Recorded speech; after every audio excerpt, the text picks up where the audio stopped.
Access to Democracy is made possible by donations from the following organizations. Thomson Reuters, a global company with expertise and insight to unravel complex situations in the areas of law, tax, compliance, government, and media. Their worldwide network of journalists and editors keep customers up to speed on relevant global events. Thomson Reuters, the answer company.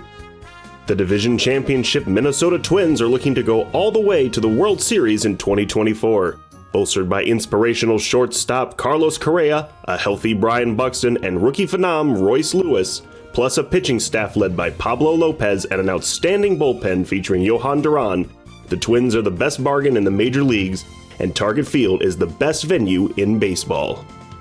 Sheridan Dulas & Kins, PA, a family and criminal defense law firm, has been serving clients in Dakota County and throughout Minnesota for over 40 years. Ranked a Tier 1 Best Law Firm by U.S. News and World Report every year since 2009, Sheridan Dulas & Kins are here to help you in your most difficult life circumstances. Established in 2007, 45th Parallel Spirits was among the first 50 micro-distilleries in the United States. Based in New Richmond, Wisconsin, all aspects of production occur at our facility. If you're interested in visiting and learning more about the 45th Parallel Distillery, please check our website and plan a visit to tour our facility and taste our spirits. Truestone Financial, with locations in Minnesota and Wisconsin, has proudly served its members since 1939.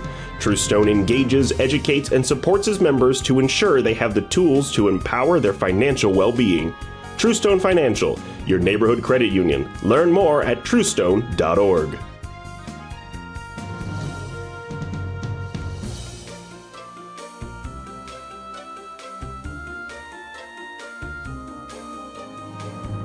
This is Access to Democracy.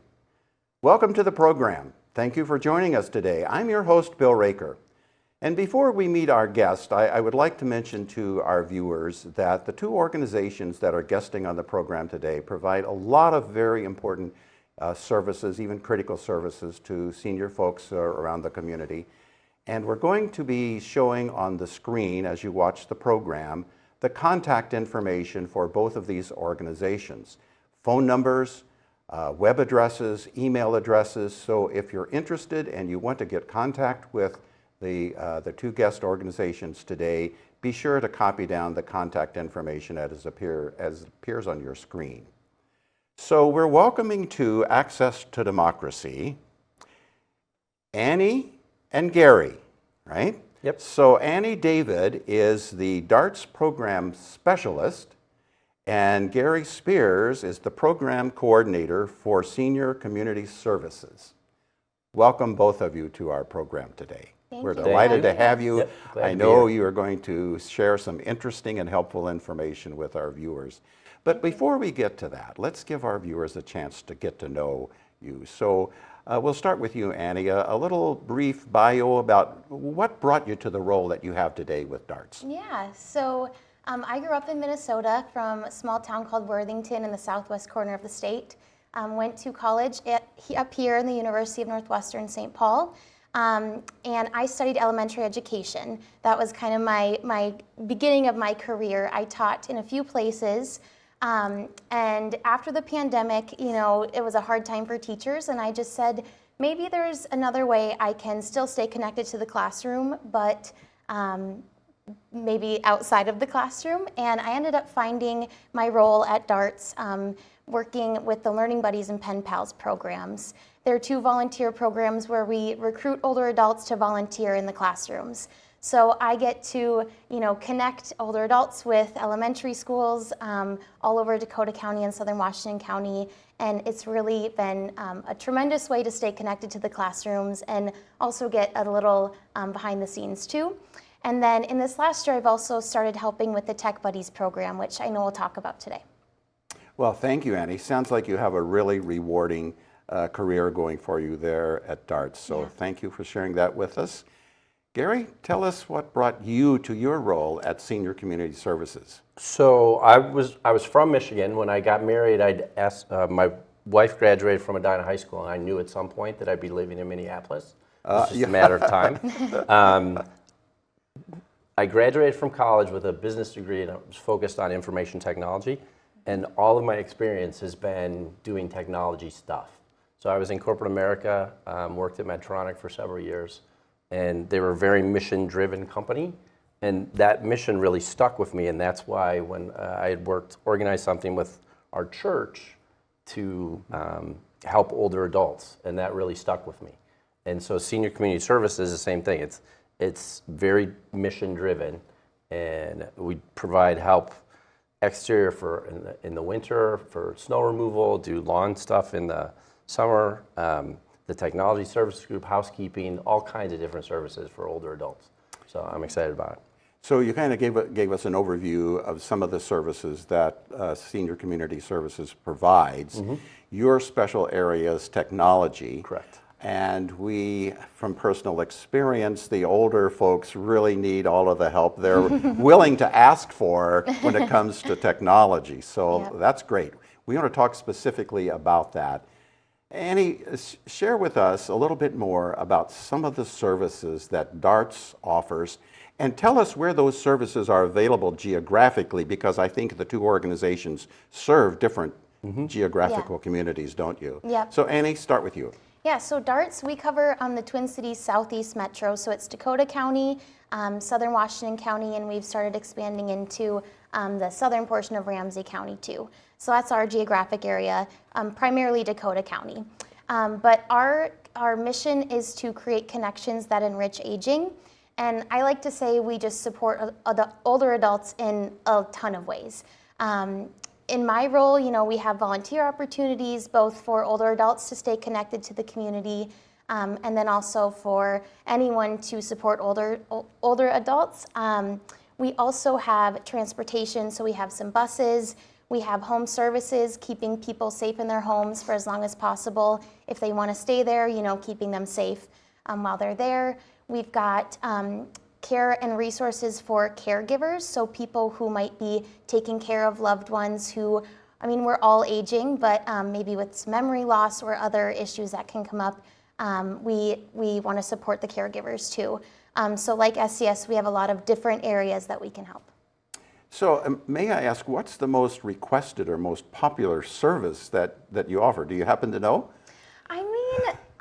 I think they're Top two or three maybe will help, right? I know transportation. A lot of people, when they aren't able to drive anymore, that's a big thing that we need to still get around and move, stay connected to the community. We also have a lot of caregivers who utilize respite services, so like our breathing space or break buddies where they can have a little bit of a break is growing a lot in popularity too. That need is going to continue to increase, isn't it? For sure, yes. And just adding on that, that a caregiver is only as good if they're focused on themselves, right? So you can't provide care, you can't take care of yourself first. Exactly. Right? Take care of yourself first. Kind of the message that you want to get out there. Yeah. So Gary, what geographical area does your organization serve? So Senior Community Services primarily services Hennepin County. And so that's when you mentioned the southeast suburb, like we're southwest suburbs, the city of Minneapolis. So, and that's one of the things that is I've worked with Senior Community Services. We've got DARTS in the southeast, SCS, Senior Community Services in the southwest. I don't think there's anybody in Carver County or Anoka County as they're growing and moving. So it's all the organizations that do similar stuff, servicing older adults, are called something different and have slightly different services. Sure. But for both of you, are your organizations looking or anticipating that you're going to need to expand the geography that you serve over the years as our population continues to mature? So I think the biggest issue is that our funding comes from grants, individual donations, and then there's a slight revenue that's created by some of our programs. And I think everybody wants to make sure that they're partnering with the different groups and not stepping on each other's toes. Like we don't do any, we used to do transportation. We don't do anything in the transportation space now. I know when we first talked about this, I was given a lot of coaching about the technology program and different things. And well, let's understand what DARTS does. And it's helped me get educated on what Anoka County is doing, what Washington County, and I know they work with you, Scott County, Carver, et cetera. So it's just, it's not as much to your question of, that there's not an expectation of expansion. And I think it's a challenge now because government funding, it's grant funding is being reduced. Yes, yeah. I think to add to that too, we try at DARTS to, if we can't meet someone in their service area, to try to figure out what resources we can refer them to. And I know you're the same, to figure out how we can refer to whatever county they need support in. You anticipated the question I was going to ask about referrals, like if someone contacts senior community services and they're looking or needing something that isn't in your venue or your wheelhouse, then you would refer them to DARTS or to some other related organization that can help them. Absolutely. And the same is true for DARTS, We would do our best to figure out a way. Yeah. So go ahead. I've probably got, when our phone rings, I've got about a 15-page document that's categorized by all these different, for transportation, we do this. For tree branch and tree trimming, we do this. And it's these organizations that we've worked with before, but it's not a service that we provide. But you do have, you kind of partner with them. Absolutely. We try to give people answers and point them in the right direction. So you brought up a very important topic that I think we want to talk a little bit more about, and that's how your organizations are funded.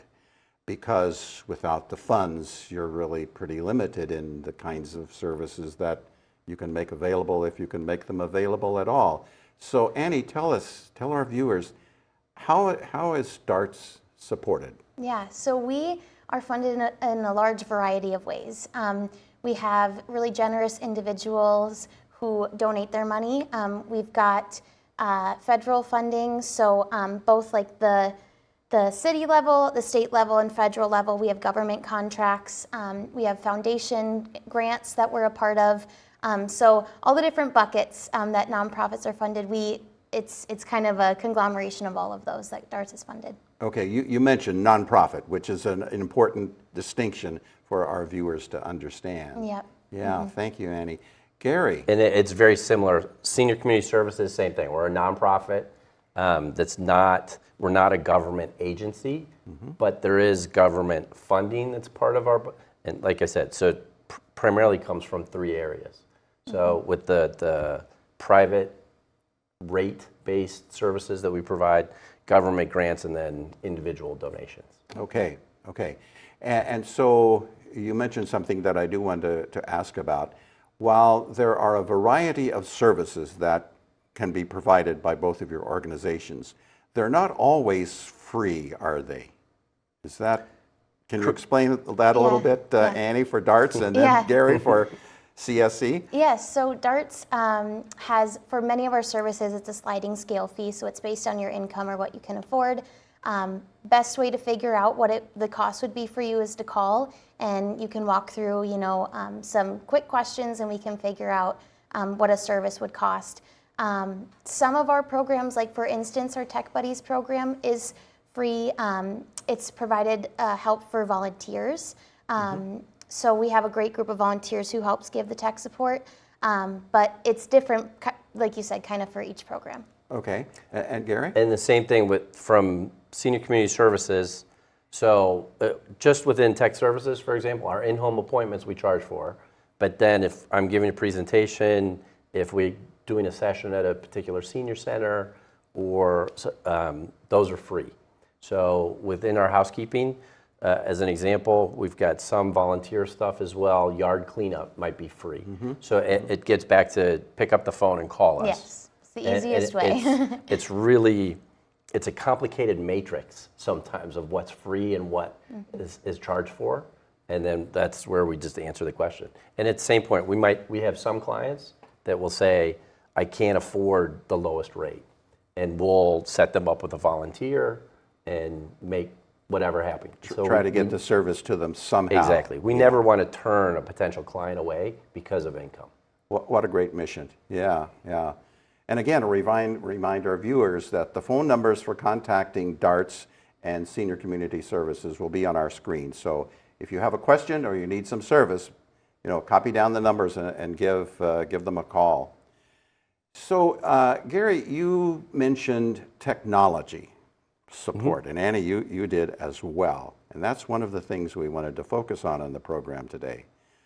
So, Gary, let's start with you. What kind of technology support can a person get from Senior Community Services? So across Hennepin County, we have about 35 to 40 technology coaches that are both paid and volunteer, and we'll do in-home appointments. I do different presentations on different technological topics all the time. And then we have one-on-one clinics at 28 different locations across Hennepin County. We're starting to do more using Senior Planet through AARP and seniorplanet.org, so presenting on a lot of different curriculums. And that's a virtual program, though, isn't it, right? Well, it depends. So they do have a virtual and offer several classes online, but then there are other classes that they will have. We're certified instructors, and so we've got, I don't know, 10 people who are certified instructors that will be in a room with 14 people, as an example, and present on a topic live.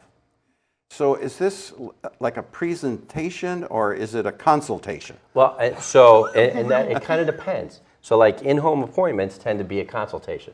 We get a lot of calls of, I got a new smart TV, I want to connect it to my internet, I want to start working with Netflix, for example, and I want to stream Netflix. I have no idea where to start, how to do that. So we'll have a tech coach go out there and work with them to get their TV functioning. It's great that you're giving specific examples of some of the things that you can help people do. More? Do you have more examples that you want to share? That's one of the most common. It's a lot of, and so I've got 24 and 22-year-old kids. They've never known life without the internet, ever. Right? And so and I don't think that my kids even know what a map is, honestly, in terms of folding it up. Or a newspaper, or a magazine. Like, just give me the address and I'll type it into Google Maps. And so it's stuff like that they completely take for granted that older adults will struggle with on how to use a phone, how to use a laptop on different things. And it's not fair sometimes in today's society, but it's kind of, it's where we're going. I think of the Social Security thing 3 or 4 months ago when the government said, we're going to get rid of all customer service reps over the phone. Would have been a disaster. Would have been a disaster, yes. So we can help folks with smartphones, getting to know how to use their smartphones better, setting up PCs or printers maybe, setting up their smart TV, if they need help with a modem or a router or any of those kinds of things. Yep, right? absolutely. And all of those examples are the common things that we help with. Do you have some uncommon examples? I'd have to think on that. Exactly. I'm sure there are some. Some one-off kinds of things, like right off the top of my head. So, as an example, we had a woman who was doing some telehealth stuff, and she was working with a psychiatrist, and he was based in Hawaii. And he needed her to go through the website, put her credit card information in, et cetera, so she could continue working with him over the phone. And again, she didn't really know where to start. And I don't know if that's necessarily that uncommon, but... Well, it's an interesting point that you bring up because if someone is asking me to put my credit card out there on my computer, there's a whole different set of risks involved with something like that. And if it isn't done properly and securely, there can be some really serious damaging consequences as There's a lot result of security and fraud that's aimed towards older adults right now too. So I think for older adults who might be watching who might have some questions about it, it is really smart to call and get walked through some of those things if they might have some questions about, is this real? Should I be trusting this website? You know, sometimes it's really, it's so smart to just have a second eye look at it, make sure what you're doing is the right thing. I'm glad you mentioned that as something that someone could do if they suspect something when they're on one of their smart devices that really seems odd or suspicious, that they should feel free to call either one of your organizations, right? And they can get some guidance on what to watch out for and what to do. Yep. Yeah. I know when AARP presents, and it's like the concept of a personal sniff test.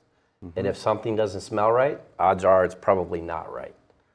Yes. So, but you have to cognitively think through that situation.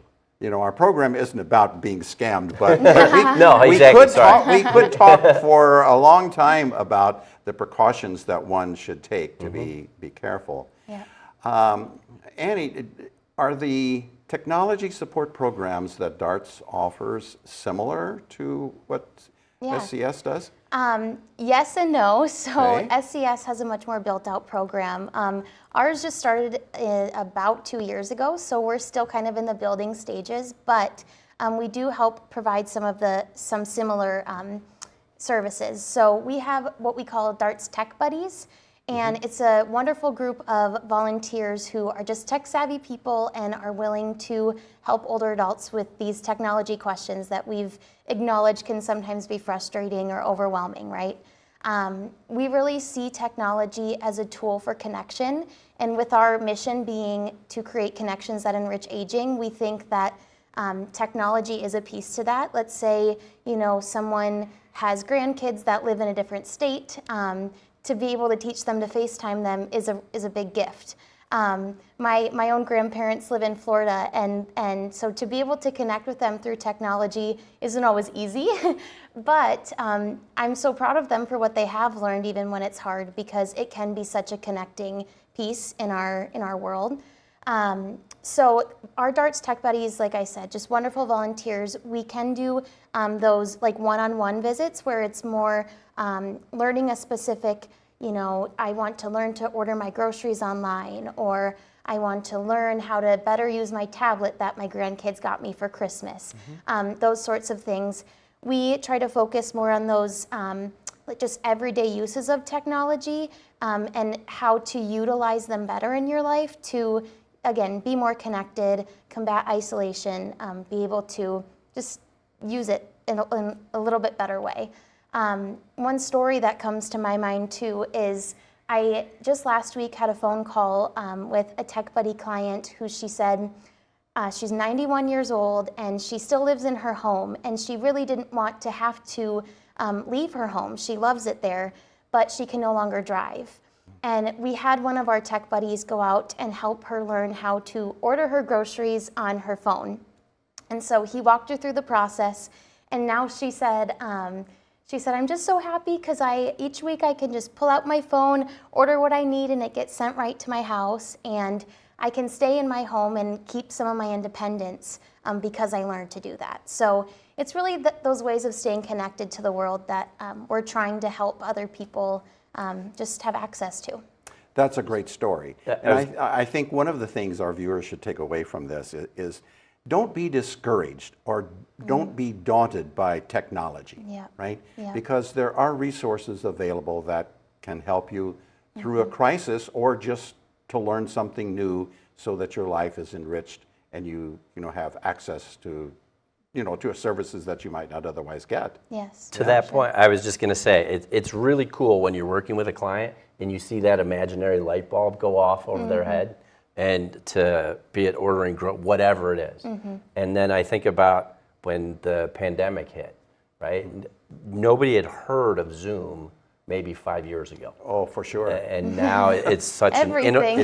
integral part of team meetings, be it at work, just staying connected with people. I use it every month to do a meeting with my brothers who live far away, right? It's wonderful, Same thing. My parents, my in-laws, and my kids, every other week, we've got a family Zoom.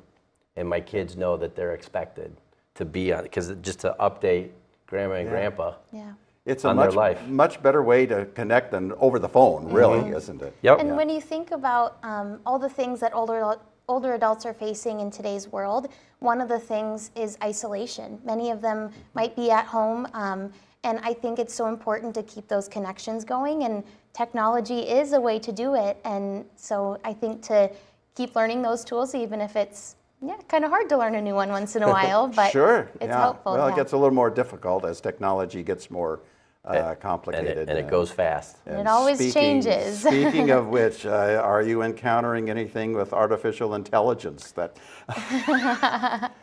So it's funny. We leverage Proximity Poe, a couple other Chat GPT, a couple things. It's like in trying to teach older adults to use artificial intelligence tools as a first line of defense rather than calling their grandkids. Oh, yeah. As an example. There's a lot of questions that artificial intelligence tools can help answer Yeah.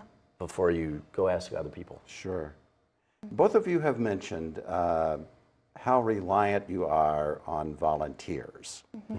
And you've mentioned some of the kinds of things that volunteers can join with you to help provide, like technology. Yeah. Are there other areas that volunteers are available through your organizations? And if someone wants to volunteer to work with you, how do they do that?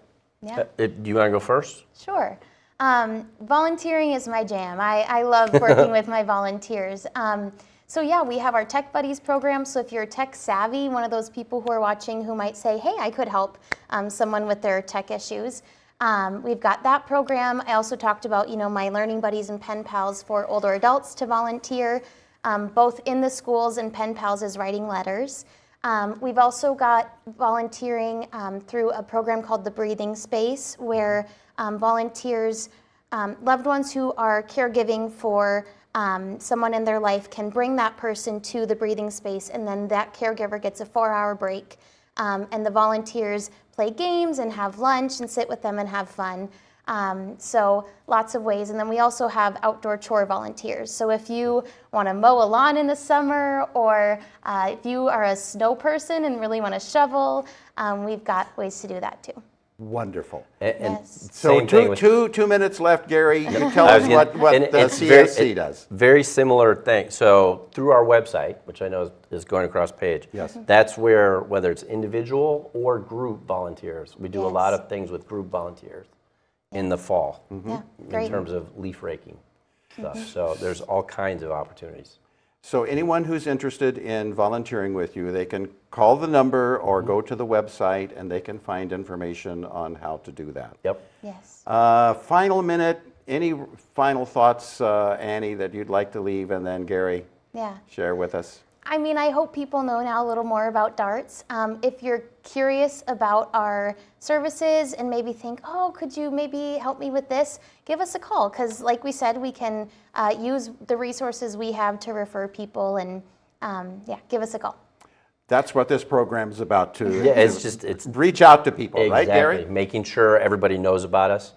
We've got a conference, a Reimagine Aging conference in September that up in Brooklyn Center that we love people to attend, and the focus is on technology.